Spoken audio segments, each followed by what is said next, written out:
VNM top 5 में आप सभी का स्वागत है। आइए आपको दिखाते हैं आज की 5 मुख्य खबरें वीएनएम के विशेष बुलेटिन वीएनएम टॉप 5 में।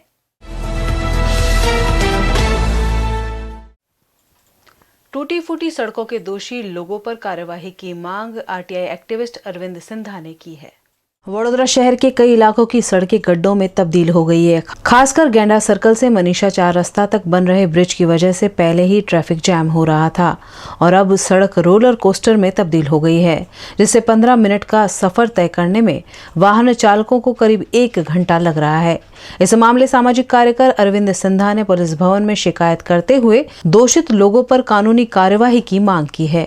आज एक गुजरात समाचार में एक प्रेस नोट आई थी कि भाई पुलिस कमिश्नरे एवं कीधुं कि जेटला पण खाड़ा होय रोड पर तो एमां अमने पब्लिक मेमा फाड़ीए छे त्यारे हैरान करे छे, एटला माटे पुलिस एटले म्युनिसिपल अधिकारीओ सामे अमे फरियाद नोंधीशुं। तो ते अंतर्गत आज अमे नक्की कर्युं कि गेंडा सर्कल वाळो जे ब्रिज मनीषा सुधी छे ब्रिजनी आजुबाजु एटला खाड़ा छे कि केटलाय सीनियर सिटीजनो पड़ीने एमना फ्रेक्चर थया छे। बीजू गाड़ीओवाळाने पण 2 થી 5-5 हजारना टायरो फाटी गया है। तो एटले एक गेंडा सर्कल ब्रिजना जे रणजीत बिल्कोनना संचालकोनी सामे पण फरियाद नोंधावी है अने कॉर्पोरेशनना पश्चिम झोनना एएमसी सामे नोंधावी। प्लास्टिक पर लगाए गए प्रतिबंध के चलते प्लास्टिक के व्यापारियों ने मौन रैली निकालकर वडोदरा महानगर पालिका में आवेदन दिया। Vadodara plastic manufacturing and traders association द्वारा प्लास्टिक के सही इस्तेमाल पर लोगों में जागरूकता लाने के लिए गांधीनगर क्रूज से एक मौन रैली का आयोजन किया गया। वडोदरा शहर जिला की औद्योगिक इकाइयों के व्यापारी बड़ी संख्या में इस रैली में जुड़े। इस रैली के जरिए वडोदरा महानगर पालिका कार्यालय पहुंचकर आवेदन देते हुए प्लास्टिक पर लगाई गई रोक का विरोध किया गया। सिंगल यूज प्लास्टिक पर वडोदरा महानगर पालिका ने इन दिनों बैन लगा रखी है, जिसके चलते व्यापारियों पर लगातार कार्यवाही हो रही है और इसी के चलते व्यापारियों ने ये मौन रैली निकालकर उन पर लगे प्रतिबंध का विरोध किया। हमने बिल्कुल पीसफुल रैली निकाली। हमने यहाँ पे आवेदन दिया, उसमें हमने लिखा हुआ है कि आप जो सरकार जो ये स्टेप्स ले रही है इसकी वजह से जो काम बंद हो रहा है, व्यापार बंद हो रहा है, फैक्ट्रियाँ बंद हो रही है, कम से कम 4 से 5 लाख लोग आज की तारीख में नौकरी धंधे के बगैर हो गए हैं, वो लोग बेरोजगार हो गए हैं। प्लास्टिक बैग्स की बात करो, प्लास्टिक ग्लास की बात करो, वो सब रीयूजेबल है, फिर से यूज़ कर सकते हैं और उसको कलेक्ट करने के लिए भी ईपीआर यानी जो रोड पे कचरा गिरता है वो हमारे इंडस्ट्रीज वाले पैसा देके वो कचरा वापस ले लेंगे। इसकी भी हमने शुरुआत कर दी है। हम जैसे लोग जो 20 से 40 की उम्र के लोग हैं सब इस व्यवसाय में जुड़े हैं। हमने लाखों रुपए अंदर डाले हैं और उसके साथ हम जीएसटी भी इतना दे रहे हैं। आज रेवेन्यू बोले तो 112 करोड़ रेवेन्यू सिर्फ बड़ौदा में से जा रहा था, आज 7 करोड़ रेवेन्यू हो गया है। लाइट बिल में भी भारी कटौती है, 90% कटौती आ गई है। मैं यही बोल रहा हूँ, सरकार को हम मदद करना चाहते हैं, सरकार हमारी मदद लेने को क्यों तैयार नहीं वो हमको पता नहीं चल रहा है। सरकारना हमણાં તાજેતરના નિયમ મુજબ 50 માઇક્રોનથી નીચેનો પ્લાસ્ટિક ભલે તમે બેન કરો કે જપ્ત કરો, પણ 50 માઇક્રોનથી ઉપરના અને જે રીયુઝેબલ છે જેનો ફરી વખત રીયુઝ થઈ શકે એમ છે અને એના માટે એક એજન્સી છે એની સાથે પણ કોર્પોરેશન અને આ પ્લાસ્ટિક મેન્યુફેક્ચર એસોસિએશને એમઓયુ કરેલા છે।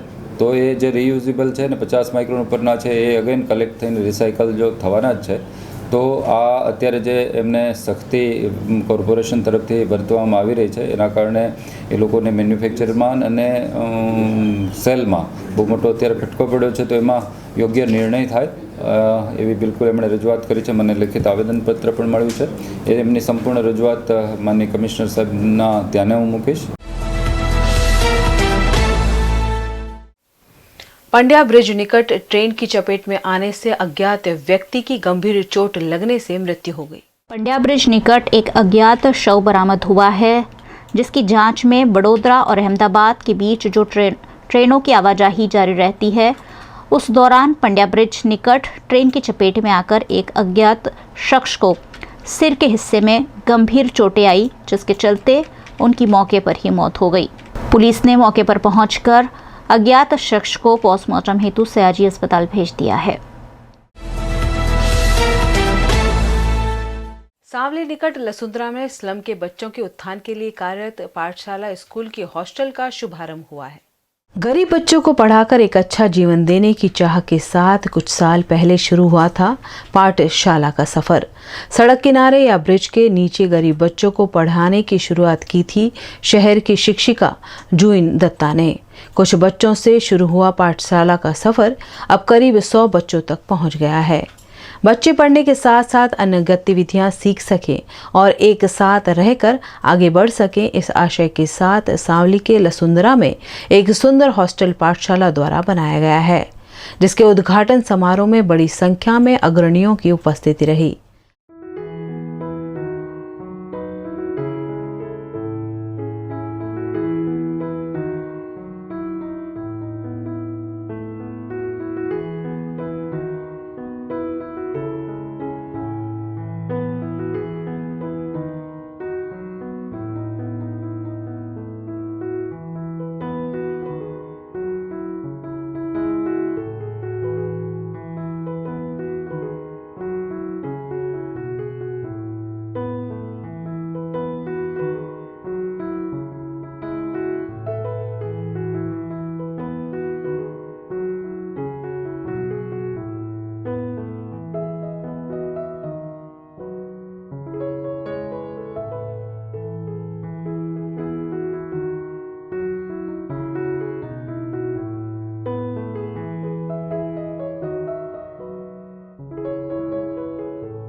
इस पाठशाला को बच्चों और शिक्षकों ने साथ मिलकर सजाया।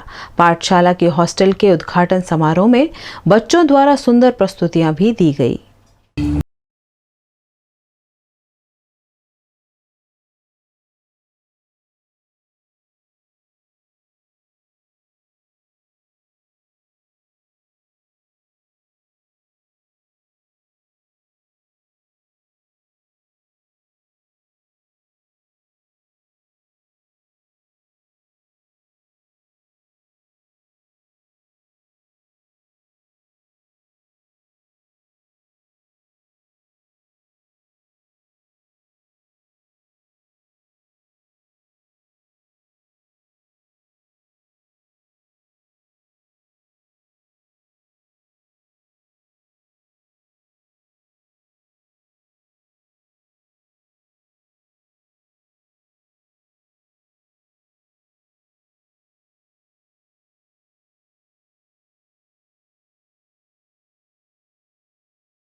बकरावाड़ी के रोहितवास में चोरों ने हाथ साफ करते हुए 18 लाख के मुद्दा माल की चोरी की। बकरावाड़ी के आंबेडकर चौक पटेल 100 मिल निकट रोहितवास में हंसराज भाई परमार निवास करते हैं। उनके घर चोरी की वारदात को चोरों ने अंजाम दिया। इस चोरी के दौरान चोरों ने 40 तोला सोना, 4 किलो चांदी और 1,90,000 रुपए नगद की चोरी कर ली। कुल मुद्दामाल 18 लाख का चोरों ने चोरी कर कुल 18 लाख का मुद्दामाल चोरों ने चोरी किया है। मामले की शिकायत पुलिस थाने में दर्ज की गई, जिसके आधार पर पुलिस और उच्च अधिकारियों ने मौके पर पहुंचकर जांच शुरू कर दी है।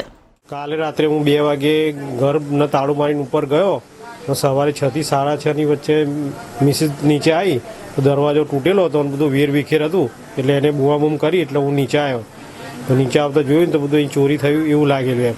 સોના ચાંદીના દાગીના થઈને લગભગ 18 લાખ રૂપિયાનું ગયું અને 1,90,000 કેશ હતી અને એ સિવાય છૂટા છવાય પૈસા હતા એ તો હજુ જોયા નહીં અમે.